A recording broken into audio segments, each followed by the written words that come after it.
कि अगर आज अपनी गलती को सुधारने के लिए रोहित शर्मा और विराट कोहली को खिलाकर ये मैच जीता जाता, तो ये जो ओवर हाइप खिलाड़ी हैं इनके बारे में कैसे आपको तसल्ली होती कि यार ये चलो सीधी पिच पर ही कुछ कर दे। मुकेश कुमार ने जो शुरू में स्पेल किया मुकेश कुमार ने, वो बहुत ही आला स्पेल था यार। मतलब वो मुकेश कुमार का पेस नहीं है इतनी, अगर आप देखें तो बता देगा 125 130 132 के करीब करीब बॉलिंग करता, but his length is very good, he is very consistent and he gets good bounce from the pitch. उम्मीद नहीं थी जब पता चला कि रोहित शर्मा और विराट कोहली अगेन तीसरा ओडीआई मैच नहीं खेलेंगे, तो मेरे दिल में एक ही आवाज आई कि लो भाई अब जिसको कहता है ना इंडिया के हाथ से सीरीज चली जाएगी। लेकिन जिस किस्म की बल्लेबाजी शो की गई, विराट, रोहित और टीम मैनेजमेंट को क्रेडिट देना पड़ेगा कि उन्होंने यंगस्टर्स को बैक किया, उन्होंने यंगस्टर्स पर भरोसा दिखाया, उन्होंने यंगस्टर्स पर ट्रस्ट किया और फिर यंगस्टर्स ने कमाल करके दिखा दिया। भारतीय टीम को 200 रन की जीत। वो इंडियन टीम जो 114 चेस करते हुए घबरा रही थी, भाईजान आज कमाल 351 रन की कमाल जीत ली है।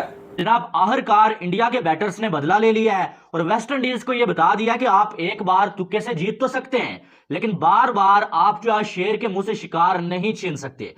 ईशान ने तो आड़े टेढ़े मार के सारे रन शुरू में कर दिए। संजू आया जब विकेट गिरी और स्पिनर्स इंट्रोड्यूस हुए, उसकी जो 50 है वो 80 रन से बढ़ी है, लेकिन क्या वो एशिया कप में सिलेक्ट होगा? 4 छक्के मारे उसने, आखिर में हार्दिक ने आके कुछ प्लस कर लिए छक्के। आप मुझे बताइए 50 रन के अंदर 4 छक्के कोई मार रहा है? मुकेश कुमार ने बेहतरीन 3 विकेट लेके कमर तोड़ के रख दी। कुलदीप यादव एज यूजुअल बेहतरीन नजर आए, शानदार बॉलिंग करते हुए नजर आए, इकोनॉमिकल गेंदबाजी की और उसके बाद रही गई कसर जो ठाकुर ने पूरी कर। अपनी गलती को सुधारने के लिए रोहित शर्मा और विराट कोहली को खिलाकर ये मैच जीता जाता, तो ये जो ओवर हाइप खिलाड़ी हैं इनके बारे में कैसे आपको तसल्ली होती कि यार ये चलो सीधी पिच पर ही कुछ कर दे। Hats off to Sanju Samson.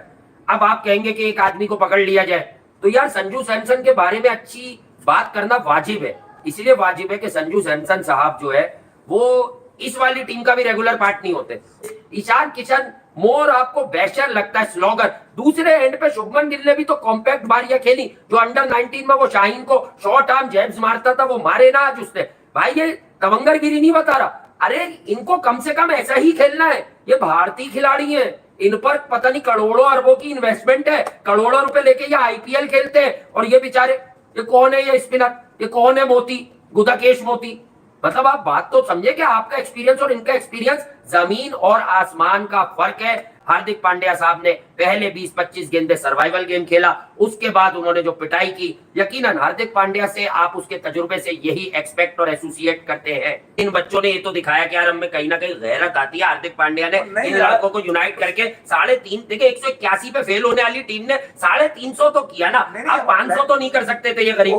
Pandya तो देखो गेम चेंजर है हमेशा से, हम तो हमेशा उसको ये बुरा भला कहते हैं कि यार जो तुम में टैलेंट है हार्दिक पांड्या, तुम अपने स्टाइल पे, तुम अपने उस पर जो है वो रह जाते हो उस टैलेंट पे। अच्छा ये लगा कि यही लड़के खिला के 350 बने। अगर इसमें विराट का 100 लेके 350 बनते तो ये लड़के कहीं स्टैंड नहीं कर रहे थे बेचारे। ईशान ने तो आड़े टेढ़े मार के सारे रन शुरू में कर दिए। संजू आया जब विकेट गिरी और स्पिनर्स इंट्रोड्यूस हुए, उसकी जो 50 है वो 80 रन से बढ़ी है, लेकिन क्या वो एशिया कप में सिलेक्ट होगा? 4 छक्के मारे उसने, आखिर में हार्दिक ने आके कुछ प्लस कर लिए छक्के। आप मुझे बताइए 50 रन के अंदर 4 छक्के कोई मार रहा है? उन्होंने आज टॉस हारा हार्दिक पांड्या ने और बैटिंग में प्रूव किया कि यार हम इससे कम रन नहीं मारेंगे। ठीक है, ये कम से कम तो साइकोलॉजिकल एडवांटेज लेने ने फिर बैटिंग की आपको नहीं हो। लेकिन सबसे बड़ी बात यह कि 2-1 से आप सीरीज जीत गए, आपके लिए बहुत अच्छा साइन है, बहुत कमाल की बात है कि आप सीरीज जीत गए। लॉर्ड शार्दुल तो जब भी टीम में होता है आप हारते नहीं है, ये एक ऐसी बात है जो आप समझेंगे नहीं। लॉर्ड शार्दुल ठाकुर आ जाए तो आप सीरीज जीत जाते हैं भाई। देखता हूँ हो रहे हैं, ऐसी लग रही थी मुझे कि इनको दोबारा भी बैटिंग करा दिया ना,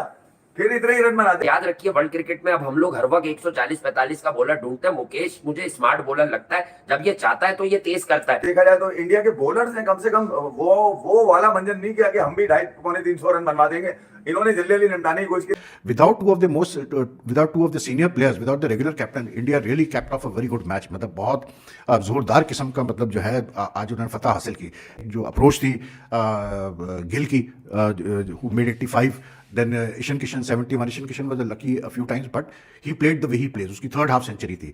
लेकिन फिर संजू सैमसन आया, Sanju Samson played very well 51। उसने आके बल्कि जिस तरह से उसने आके उसको कैसे बोलते हैं कैरिया को छक्के मारे 2, बल्कि 3, बाद में एक और छक्का भी उसको मारा, जिस तरह से उसने रन रेट को मतलब थोड़ा पिकअप किया, तो उसके बाद जो है वो फिर इनिंग्स को मोमेंटम मिला। Then again when he got out, फिर हार्दिक और उसने गिल ने थोड़ा सा मतलब स्टेबलाइज करने के शुरू किया इनिंग्स को। अपर एंड में सूर्या ने और हार्दिक ने मिलकर जो है वो 350 तक स्कोर पहुंचा दिया। एंड में हार्दिक ने तो खूब सुत्ते लगाए भाई, छक्के ही छक्के। He needed a stay at the wicket, he needed a big score, he got 70 and I think it was good for India कि he got runs. Mukesh Kumar ने जो शुरू में स्पेल किया, मुकेश कुमार ने, वो बहुत ही आला स्पेल था यार। मतलब ही इज वो मुकेश कुमार का पेस नहीं है इतनी, अगर आप देखें तो वो ज्यादा 125 130 132 के करीब बॉलिंग करता, but his length is very good, he is very consistent and he gets good bounce from the pitch. मतलब वेस्ट इंडीज तो आज चेस में थी नहीं ना, जब 40 से 5 आउट हो चुके थे तो फिर वो कहानी खत्म हो गई थी। खासकर जब शे होप जो उनका सबसे बेस्ट बैट्समैन है वो जब आउट हुआ तो वो तो फिर उसके बाद तो कहानी बिल्कुल खत्म हो गई थी बॉल। तो I thought very good performance from India and I just feel के जैसे मुकेश जैसे बॉलर्स हैं ये भी आपके बड़े काम आते हैं यार। ये और आज थोड़ी सी लैटरल मूवमेंट जो थी पिच में उसका पूरा फायदा उठाया मुकेश ने भी, शार्दुल ठाकुर ने भी, उसने अनतकट ने भी।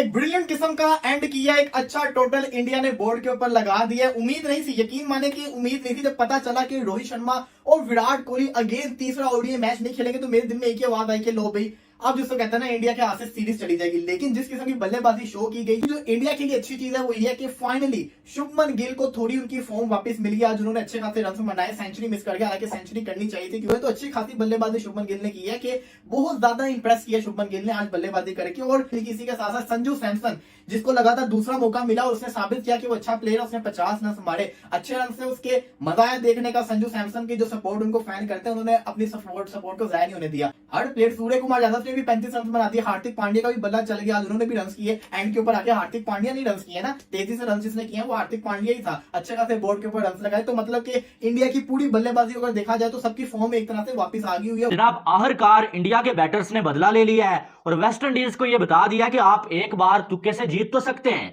लेकिन बार बार आप जो है शेर के मुंह से शिकार नहीं छीन सकते। और आज जो है वो इंडिया के यंगस्टर्स ने राज किया भाई वेस्ट इंडीज में। 351 स्कोर, 5 विकेटों के नुकसान पे 50 ओवर पूरे के पूरे खेल लिए। और क्या कमाल की जो बैटिंग किया पहले ईशान किशन और शुभमन गिल ने, और उसके बाद संजू सैमसन। भाई साहब संजू सैमसन तो ऐसा लग रहा था कि कोई हथौड़ा लेके आए हुए थे और हथौड़े के साथ जो आज पिटाई किया वेस्ट इंडीज की। और उसके बाद जो कसर बची हुई थी वो निकाली है भाई कुंफू पांड्या ने। पांड्या साहब ने 52 बॉलों पे 70 स्कोर, 4 चौके 5 छक्के। आखिरी ओवर में 18 स्कोर जो है शेफर्ड को लगा दिए हार्दिक पांड्या ने। लेकिन इस मैच में शुभमन गिल ने जो वो आखिरकार अपनी क्लास बताई है भाई। और जो वो बदकिस्मत रहे कि सेंचुरी तो नहीं कर पाए, लेकिन 92 बॉलों